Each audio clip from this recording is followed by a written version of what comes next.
Идеальный спорткар должен сочетать в себе элегантный вид, лучшее рулевое управление, агрессивную мощность и высококачественный салон. Возможно, он окажется дорогим, но не настолько, чтобы его никто не мог купить. Porsche, Mercedes и Jaguar – это три лучших спорткара на сегодняшнем рынке, но который из них лучший? Давайте посмотрим на цифры.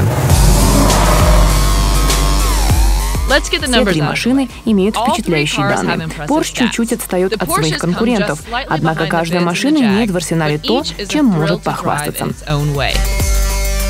Это модель Porsche 911 Carrera Cabriolet 2017 года. В каре установлен 6-цилиндровый заднемоторный оппозитный двигатель мощностью 420 лошадиных сил. Это самый знаменитый мотор Porsche. Простыми словами, трудно выразить те эмоции, которые ты испытываешь за рулем этой машины. Эти чувства вы можете получить только за рулем Porsche. Привод заднего колеса, а также крутящий момент идеально сочетаются с дорогой.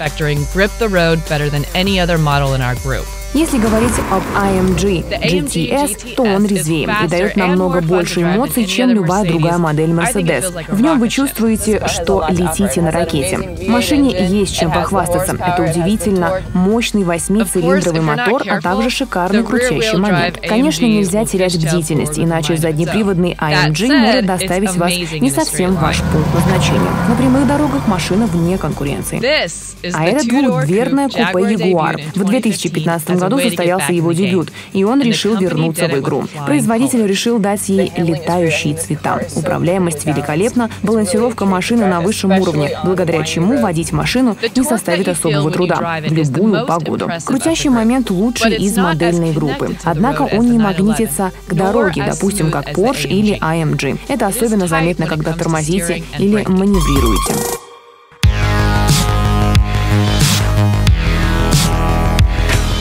Mercedes олицетворяет брутального парня. Производители надеются, что он станет таким же популярным, как модель 60X SL. Благодаря своему виду он, несомненно, придется по душе молодежи. Все окружающие будут в восторге.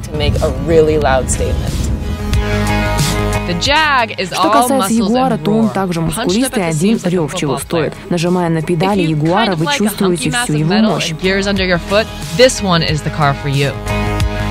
911 трудно не заметить, спустя столько лет существования он все еще впечатляет. Поговорим об интерьере.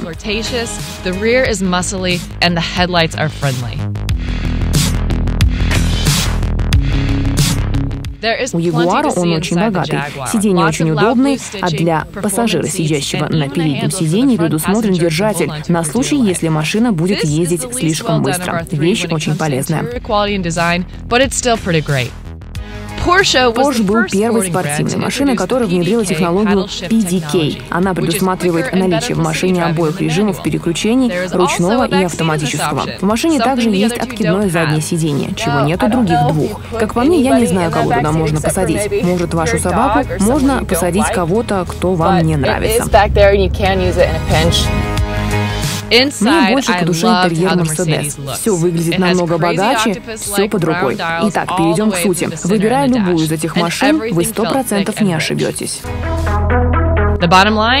Если вы хотите весь пакет с учетом цены, 911, конечно же, выигрышем. Несмотря на то, что он не выглядит таким суровым, как AMG, или отсутствие мощности, как у Jaguar, но он замечательно держится на дороге. Шикарное управление, не менее шикарен и интерьер, который хоть и минимален, но очень качественный.